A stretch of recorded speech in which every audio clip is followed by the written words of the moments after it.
I grew up in a home in Pufftown, very near here, and my parents realized at a young age that I was a very intelligent and sophisticated child. And they wanted to foster that. They wanted to encourage that. They wanted to expose me to as much culture as they could. So every single week of my childhood, my parents would sit me down and we would watch Hee-Haw together as a family.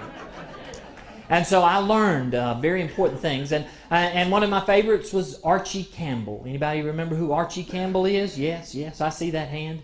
And he would tell backward stories of, instead of Cinderella who dropped her slipper, it was Renderseller who slopped her dripper. And so I grew up exposed to that. This generation today has not been exposed to that level of culture, and that's one of the problems with society today. And so I want to remedy that, and so I have some backward stories, biblical stories. And the one I want to tell you tonight is the story of how David defeated Goliath. But my version of the story is how David defeated Goliath. And so you're going to hear some mixed up words. You're going to have to pay attention to see if you can catch them all. Let's start. This is how David defeated Goliath. Once upon a time ago, there was a little shepherd boy whose name was David. He was the son of his jother Fessy. Now under the soul of King Raul, that's the rule of King Saul, under the soul of King Raul, the Israelites were at war with the Philistines.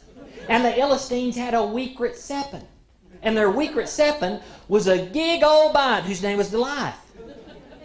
When he was in kindergarten, he could hunk a basketball foot flatted. Today, they would check his steroids for blood. Well, this gig old bite, he came out and he said, "This day I defy the ranks of the Israelites." I defy the ranks of the Israelites. "This day I defy the ranks of the Israelites." Well, the whole army of Israelites, they were hound-darted. You'd be hound-darted too. He was tissfall. So David asked, "Why has no one gone to sight this uncircumcised fiend?"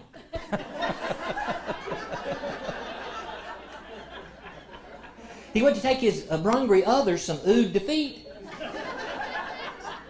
And no one would sight this uncircumcised fiend. So David said, "Let no one whose heart," that's lose heart, "I will go and sight this uncircumcised fiend without a single piece of body on his armor." He went out to gaze to find Goliath. And he said, "You come against me with sword and dweer and spavelin. But I come against you in the name of the Lord Almighty." And reaching into his stag, he took out a bone. And placing a stone in his sting, he spun it ahead and ahead of his ram. And then he fled it lie. And that rock, oohing the flare, and gucked the strike right in the hiddle of his morfed. Do you know what happened to that gig old bite?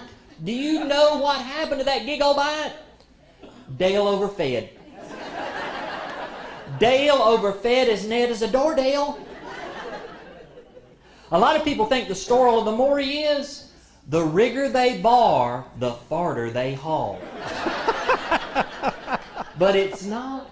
The moral of the story is, in a world that is upside down and backwards, where evil seems to have all the weapons and all the strength, you and I are to face every battle saying, "You can come against me with spear or fear, sword or sickness, it does not matter. Because Jesus is on my side. And if He's on my side, we're going to win this battle." Amen? Amen. A lot of people applaud it.